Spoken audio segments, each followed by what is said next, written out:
बहुत प्यारी लग रही हूँ मैं। वो आईने के सामने खड़ी होकर कनखियों से अपने शौहर को देखती बोली और मुकाबिल बज़ाहिर मोबाइल में गुम उसकी बात और मकसद पर मुस्कुरा गया।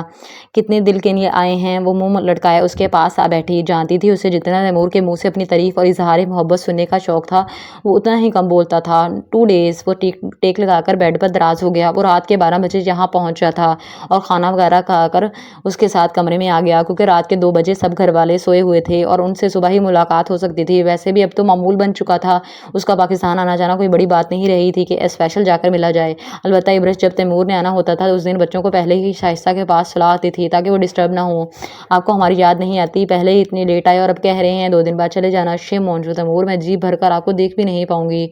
मुंह बसोर कर कहते उसके साथ चिपक गई तो वो मुस्कुरा गया। I know you loves me but अब ये मत कहिएगा कि छुट्टी नहीं मिलती, क्योंकि मुझे मालूम है आप जानबूझकर नहीं लेते, वरना आप इतने ग्रेड के ऑफिसर तो हैं कि किसी पूछने की भी जहमत ना करें। वो वाकई में ठीक कह रही थी। तैमूर मोबाइल बंद करके साइड टेबल पर रखता उसकी तरफ मुकम्मल तौर पर मतवज्जा हुआ। यू नो इब्रश, तुम पाकिस्तानी लोग काम को बहुत पोलाइट लेते हो, जैसे एक दिन काम रुक गया तो क्या हो गया, बट हम ऐसे नहीं हैं। हम अपने मुल्क से इतनी मोहब्बत करते हैं कि उसके लिए बिला मुआवजा भी नहायत मुखलस होकर काम कर लेंगे। एक दिन का काम भी बहुत अहमियत का हामिल है। यू नो मुझे पैसे की कमी नहीं, मेरी पे भी डिडक्ट नहीं होती, बट मैं अपने मुल्क की तरक्की का एक दिन ज़ाया नहीं करके अपनी फैमिली को नहीं दे सकता। हमें अचीवमेंट्स गेन करने के लिए बहुत मेहनत और लगन की ज़रूरत होती है। वो बात करता उसके हाथ पर लकीरें खींचने लगा, जो कि इब्रश के लिए नहायत सुकून तलब था। सच आर रोबोटिक थॉट्स, आप मशीनी अंदाज से नहीं फैमिली के लिए सोचें।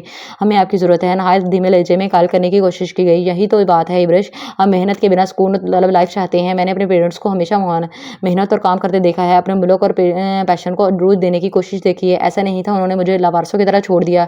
मुझसे भी मोहब्बत करते थे, लेकिन हर चीज़ की एक लिमिट होती है। इब्रश, हम मोहब्बत और नफरत को बैलेंस रखें तो अच्छा है। क्या मैं तुम लोगों से मोहब्बत नहीं करता? डेली कुछ देर बात भी हो जाती, फिर तुम कैसे कह सकते कि मेरे बच्चों को मेरा प्यार चाहिए? जो रोजगार के लिए बाहर जाते क्या वो अपने बच्चे बीवी बच्चे साथ लेकर जाते? अगर कुछ हासिल करना है तो एहसासात को सर पर सवार नहीं करना चाहिए। वो प्यार से अपना मुद्दा बयान करता, उसे लाजवाब करता है। साथ ही ज़्यादा बोले की वजह से जबड़े दुखने लगे तो हाथ से दबाने लगा। इब्रश उसकी हरकत पर हंस पड़ी। हम पाकिस्तानी लोग बहुत मेहनती होते हैं, इवन बोलते हुए थकते नहीं। फकरिया काला झाड़ा था, वो मुस्कुरा गया। आई नो, इसीलिए मुझे आपके मुल्क से आपके तवस्से बेपनाह मोहब्बत है। वो उसके माथे पर बोसा देता सरगोशी करता है तो इब्रश मुस्कुराकर सर झुका गई। हम जब तक साथ होते हैं अगर वो बेहतरीन वक्त है तो हमारे बच्चे बेहतरीन इंसान बनेंगे। वो दोनों शायद अपनी अपनी जगह ठीक थे, जैसे आप हैं। इब्रश उसके सीने पर सर रखती मोहब्बत से बोली तो वो मुस्कुराकर सर खम करता उसे देखता है। वो धीरे से कसमसाते हुए आंखें खोलने लगी। सूरज की किरणें चेहरे पे मीठी सी तपश डालती हैं तो वह हैरान होती इधर उधर देखती है और आंखें फटी ही फटी रह गईं। तो क्या मैं सारी रात इनके साथ एक कमरे में ही सोती रही? ओ मेरे अल्लाह! वो जल्दी से उठ बैठे और बेड पे औंधे मुंह सोए हुए अलियान को देखा। दिमाग में फौरी रात का ख्याल आया तो कि बहुत बर्दाश्त के बावजूद उस पर नींद गालब आ गई थी। नफरत और गुस्से की शदीद लहर उसके अंदर तक उठी। वो सोच भी नहीं सकती थी कि वो एक नामहरम के साथ सारी रात एक ही कमरे में बगैर किसी हिफाजती बांट के बेखबर सो जाएगी। तुम्हारा तो मैं वो हाल करूंगी। वो गुस्से में बेकाबू होती सोफे का तकिया उठाकर उसकी तरफ फेंकती है। अभी उसकी नज़र दीवार पर नहीं पड़ी थी, वरना कमरे की हर चीज़ उस पर बरसाई जाती। क्या हुआ? वो हड़बड़ाकर उठा के चक्कर आने की वजह से बमुश्किल कोहनी के बल झुककर बैठ गया। आंखें और होंठ बुखार की शिद्दत से बेहद सुर्ख हो चुके थे। आपकी वजह से मुझे सारी रात यहाँ सोना पड़ा। वो तड़प कर कहती सोफे से उठी और जो ही नजर दीवार पे पड़ी सदमा मजीद शदीद हो गया। ये सब ओ मेरे अल्लाह! वो सर थाम लेती है, आंखें ज़ारकतार बरसने लगी। आलियान भी शहरानो शबरेशान सा हिम्मत करता उठकर उसकी नज़र के ताक़ब में नज़र दौड़ाता है और पूरे का मुंह खुल गया। उसके वहमो गुमान में भी नहीं था कि उसके घर वाले ये सब प्लान कर सकते हैं। उसे अब एक एक करके वो सीन याद आ रहे थे जो किसी मकसद के तहत प्लान किए गए थे और अब उसे अपने भांजों और मम्मी की चालाकियां समझ आ रही थी। उन्होंने बिना किसी स्क्रिप्ट के इनके लिए फिल्म तैयार कर डाली थी। ये सब क्या है अलियान? इसी वजह से मैं आपको कह रही थी कि अपनी फैमिली को सच बता दें, लेकिन आपने इनकार किया। अपने साथ मुझे भी खामोशी के साथ ड्रामा करने के लिए मजबूर किया और नतीजा आपके सामने है। वो सब हादसात नहीं बल्कि आपकी शादी के लिए तरसी हुई फैमिली का रचाया गया खेल था। अब जवाब दें मुझे कि यह घटिया हरकत है। आप मेरे दर्द और तकलीफ का मुदावा नहीं कर सकते हैं जो खुद एक नामहरम के साथ मुंसलिक होकर महसूस कर रही हूँ। बताइए मैं अब क्या करूँ? क्या मेरी कोई इज्जत रह गई है? वो चला रही थी और उसकी ज़ुबान के खंजर कमरे की दीवार को हिला रहे थे। मेरी ज़ुबान मेरी ज़ात का तमाशा बनाकर रख दिया है आपने। मैं कोई ज़र खरीद बांधी नहीं थी अलियान के, चुपचाप आपकी फैमिली का खिलौना बनकर उनके साथ उनके बेटे का भी दिल बहलाऊं। रिसेप्शन तक तो ठीक था, लेकिन अब ये सब मुझे तो सोच सोच कर शर्म आ रही है कि आपके साथ मेरी किस किस्म की तस्वीरें खींची गई हैं। आप मेरी अजियत को नहीं समझ सकते क्योंकि आप मर्द नहीं जानते कि औरत की इज्जत कितनी नाजुक होती है। मेरे साथ बहुत गलत किया आपने। वो हिचकियों से रोती करीबी स्टूल का सहारा लेती है और उसके इतने तलख अल्फाज पर भी अलियान दरगुजर से काम लेता है कि वो इस वक्त बिल्कुल ठीक थी। उसके घर वालों की हरकत नाकाबिल कबूल थी। कोई भी इज्जतदार लड़की ये सब बर्दाश्त नहीं कर सकती थी। सोम्या मेरी बात सुने। वो उठने की कोशिश करने लगा लेकिन उसका बुखार बहुत तेज़ था। क्या बात सुनूँ? हाँ, मैं मज़ीद इस तमाशे को बरकरार नहीं रख सकती। मैं अभी इन तस्वीरों को तोड़ कर डालूँगी और सबको बता दूँगी कि मैं आपकी बीवी नहीं हूँ। मेरे साथ मज़ीद ऐसे बहाने हरगिज़ ना करें क्योंकि मेरी बर्दाश्त का आखिर हो चुका है। आलियान वो उसकी धमकी पे घबराता हिम्मत करके उसके पास जाने लगा। सोम्या ये वक्त मुनासिब नहीं है, सिर्फ एक दिन वेट करें, मैं कुछ कुछ सोचता हूँ, हम ये ड्रामा खत्म कर देंगे। वो उसको ठंडा करने की कोशिश करता है जो डेकोरेशन पीस से ही तस्वीरें तोड़ने वाली थी। कैसे कैसे खत्म करेंगे? मैं जब से आई हूँ किसी कॉलोनी की तरह आपकी फैमिली हमें ट्रीट कर रही है। इतना तो हकीकी मियाँ बीवी को तंग नहीं किया जाता जितना हमें किया जा चुका है। आखिर आप कब तक मेरी इस सब से जान छुड़ाएंगे? वो भीगी पलकों से पूछती है, हलक में आंसुओं का उराट का, क्योंकि अब यहाँ अब से अपनी इज्जत खतरे में जाती महसूस होती। वो ये बर्दाश्त नहीं कर सकती थी कि उसे कोई नामहरम बार बार छुए और इस सब के बाद वो कोई शिकवा भी नहीं कर सकती थी क्योंकि सब में आलियान का कोई कसूर नहीं था बल्कि वो तो खुद खिलौना बनाया जा रहा था। मैं सब संभालूंगा, यकीन करो, लेकिन ये वक्त मुनासिब में नहीं है। पुप्पो और चची यही है, प्लीज़ बात को समझो। जो होना था वो हो गया। अब तमाशा क्रिएट करने से ये तस्वीरें बदल तो नहीं जाएंगी। वो चेहरे से आपे आते पसीने को पहुंचते हुए उसे समझाने की कोशिश करता है कि यकदम चक्कर आया। वो गिरने ही वाला था कि बेड का सहारा लिया। सोम्या सख्त दिल होती उसे देखती है। वो परसों चली जाएंगी, हम तब तक कुछ ना कुछ सोच लेंगे। मैं इस ड्रामे को जल्द खत्म कर दूंगा, प्लीज़ बी कूल। सोम्या भी पूरा खानदान जमा है, ये तमाशा हमारी इज्जत की धज्जियां घेर देगा। प्लीज़ बात को समझो। जहाँ इतना बर्दाश्त के लिए वहाँ 2 दिन और तहम्मुल का मुजाहरा करो। उसे कायल करने लगा। अलबत्ता चकराते सर से वॉमिटिंग का फिर खतरा हुआ तो मुंह पर हाथ रखता है। सोम्या उसकी हालत देखकर थोड़ा पिघलने लगी। वो ठीक ही तो कह रहा था, जितना इतनी देर इंतजार कर लिया वहाँ कुछ और सही। अभी तुम गुस्से में हो, मेरी किसी भी बात को नहीं समझोगी, प्लीज़ कुछ टाइम दो। वो मिन्नत करता है, मैं सिर्फ कुछ देर और बर्दाश्त कर सकती हूँ आलियान। आप इस मसले का जल्द अज जल्द कोई हल निकाल लें, वरना मुझे खुद इन्हें सब कुछ बताना पड़ेगा। फिर ये मुझे निकाल भी दे तो कोई परवाह नहीं, क्योंकि मुझे खिलौना नहीं बनना जिस जैसे दिल किया आपके घर वाले खेल लेंगे। क्योंकि मेरे जज्बात उसी दिन मर चुके थे जिस दिन मेरे घर को उजाड़ा गया था। मैं आपके एहसान का बदला अपनी इज्जत का तावान देकर हरगिज़ नहीं उतारूंगी। उसे वारन करती वॉशरूम में घुस गई और आलियान लब काटता सर थामे बेड पर लेटकर कंबल गर्दन तक तान गया। वो इसकी संगदली पे बहुत रंजीदा हुआ था क्योंकि वो जो दिल के करीब हो जाए उनकी ऐसी तलख बातें बर्दाश्त नहीं होती। और ये सच ही था कि उसे सोम्या समी से मोहब्बत हो चुकी थी। वो संजीदा और सड़ियल सी लड़की उसके दिल को बता कर चुकी थी, मगर वो जानता था कि सोम्या समी के जज्बात पत्थर की मानद हैं। वो कभी उसकी मोहब्बत को महसूस नहीं करेगी। मैं क्या करूँ, कैसे इस फेक रिश्ते को नाम दूँ, कैसे सोम्या से कहूँगे हम इस ड्रामे को हकीकत का रूप देते हैं।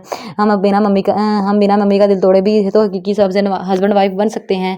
वो लब काटता सोचने लगा कि नजर दीवार पे जाती है जहां बड़े साइज की खूबसूरत फ्रेम में उन दोनों की तस्वीरें लगी हुई थी। बेड के ऊपर उनकी शादी वाली तस्वीर जिसमें वो दोनों बोरे चांद लग रहे थे, वो तस्वीर लगी थी और नीचे लिखा था the beautiful day of my life, जो कि सरासर झूठ था। इस दिन बेचारी की जिंदगी में पहुंचाल आया था। फिर उसकी नजर दाएं जाने वाली दीवार पे पड़ी और वहां 2 तस्वीरें चश्मा थी। सब तस्वीरों का फ्रेम नहायत खूबसूरत और एक जैसे थे। एक तस्वीर में तो मैम वो आलियान की गोद में थी और आलियान का चेहरा उसकी गर्दन के पास था और उसके नीचे अल्फाज कनंदा थे, love makes my life adorable. उसका दिल धड़कने लगा। ज़ाहिरी बात थी उसके नरम दिल के जो एहसास भी नरम ही थे। दूसरी तस्वीर में उसने सोम्या को गिरने से बचाया हुआ था। You are my desire. वो बुखार में तपते हुए भी मुस्कुरा गया। इस दर्द से ज़्यादा ये सुकून महसूस हो रहा था कि उसकी बाहों में थी। दिल में ख्वाहिश जागी कि वो हमेशा उसकी बाहों में रहे। उसने मोहब्बत तो कर ली थी, अब निकाह करके उसे पकीज़ा बनाना चाहता था। काश हकीकत में भी तुम मेरे निकाह में होती। वो बंद होती आंखों से दाएं बाएं दीवार को देखता है। वहाँ भी 2 तस्वीर जो सारे समंदर पे ली गई थी और बारिश जोरों की बरस रही थी। आखिर कैसे ले ली इन्होंने ये तस्वीरें? वो हैरान हुआ कि वहाँ तो कोई भी नहीं था, जबकि आलियान को ये तस्वीरें देखकर शर्म भी आई। वो बुखार से सुर्ख चेहरे में आके सुर्खी भी लाता दिन को देखता है, जहाँ एक तस्वीर में वो सोम्या पे झुका हुआ था और नीचे नो शेम इन लव लिखा था, जबकि दूसरी में उसने सोम्या को उठाया हुआ था, नीचे माई ब्लाइंड लव लिखा दर्ज था। आलियान बुखार में तपता हुआ धीरे से आंखें मूंद गया। ये तस्वीरें सुकून का बायस बनती अगर जो रिश्ता महरम होता। ना महरम के साथ ऐसी याद बहुत अजीनात होती थी। वो सोम्या की कंडीशन समझ सकता था, लेकिन वो कुछ भी नहीं कर पा रहा था कि घर वालों को सच बताता तो सोम्या की हमेशा के लिए जुदाई सहता, और अगर सोम्या से इजहार करता तो वो उसे गलत समझती। वो बेचारा बीच बंदार में अटका हुआ कुछ भी करने से कासर था। मम्मा एक मशवरा दूं आपको? इब्रश उनके तमाम तर शिकवाजात को सुनकर पुरसोच अंदाज में बोली तो वो उसे देखकर इस बात में सरह आती हैं। आप एक बार सीरियस होकर उन दोनों मियाँ बीवी को पास बैठाकर पूछे कि क्या मसला है।